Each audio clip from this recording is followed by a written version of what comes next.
নমস্কার বন্ধুরা, আজকে একটা নতুন রেসিপি নিয়ে হাজির হয়েছি। তা আজকের রেসিপিটা হচ্ছে পটল দিয়ে। তো আমি পটলগুলোকে এইরকম করে কেটে রেখেছি। যেহেতু এটা একটুখানি দানাটা মোটা হয়ে গেছিলো বলে আমি ফেলে দিয়ে কেটেছি, আর মোটামুটি এইভাবে কেটে নিয়েছি। কেটে এগুলোকে সুন্দর করে তেলের মধ্যে ভেজে নেব।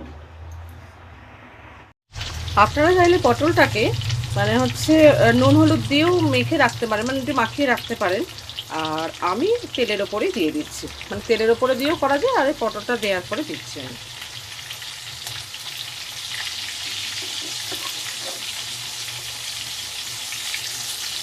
ভালো করে পটলগুলোকে আগে ভেজে নেব।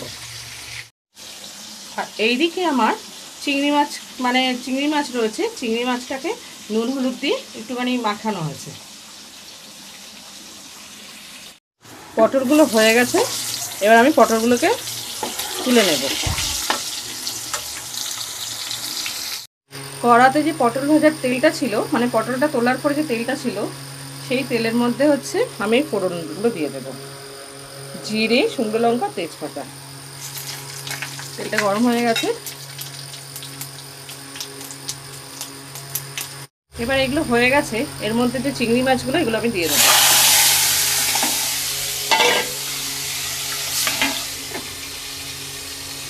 বা চিংড়ি মাছগুলো কি ফাটছে।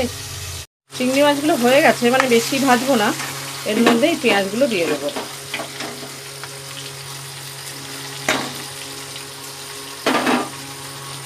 দিয়ে এবার একটুখানি সুন্দর করে এই পেঁয়াজটা ভাজতে ভাজতে এর মধ্যে একটু রসুন অ্যাড করলাম। জাস্ট অল্প কিন্তু রসুন অ্যাড করলাম। রসুনটা একটু কষে নেব। রসুনটার সাথে দেবো হচ্ছে আদা বাটা। আদা বাটা একটু বেশি দিলাম, রসুনটা অল্পই দিয়েছি। দেবো হলুদ গুঁড়ো, তখন আমি একদম হলুদ দিইনি, এবার হলুদ দিলাম। দেবো হচ্ছে জিরের গুঁড়ো,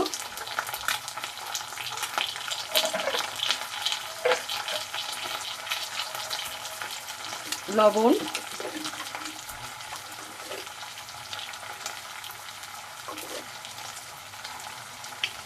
দেবো হচ্ছে লঙ্কার গুঁড়ো।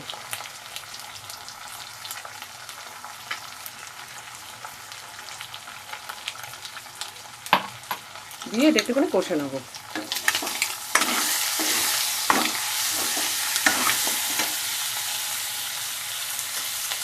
একটু সামান্য জল দেব।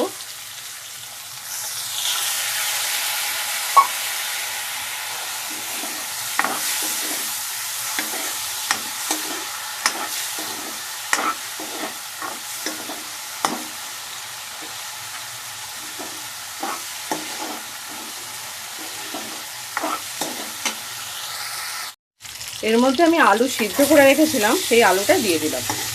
আলু আর এই যে পটলগুলো ভাজা ছিল সেগুলোকেও দিয়ে দিলাম। ভালো করে একটুখানি এগুলোর সাথে একটুখানি নেড়ে চেড়ে নেব।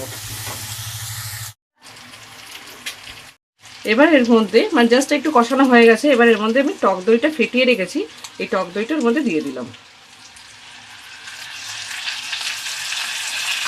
গ্যাসটা কিন্তু একদম সিমে রেখেছি। এবার এইভাবে আমি নাড়াচাড়া করব।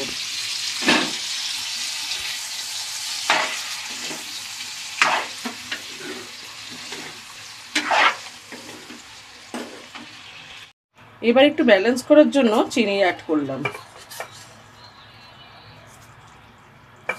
দইটা না দিলে চিনি একটুখানি দিয়েছিলাম সেটাই থাকতো। যেহেতু দইটা দিয়েছি একটু টক ভাব হয়ে যাবে, তার জন্য একটু চিনি অ্যাড করলাম। জাস্ট দইটা থেকে একটু জল ছাড়বে, একটু কষা হবে। খুব সুন্দরভাবে তেলটা ছেড়েছে। এবার এর মধ্যে আমি একটুখানি জল অ্যাড করলাম,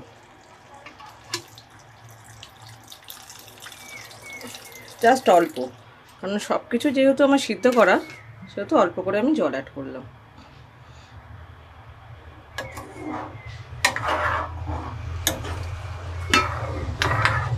দিয়ে এটা আমি হতে দেবো। একটু গরম মশলা অ্যাড করে দেবো, দিয়ে হতে দেবো। এই যে গরম মশলা একটু অ্যাড করে দিলাম, একটু দেব। এটা দিয়ে একটু নাড়াচাড়া করে দেবো।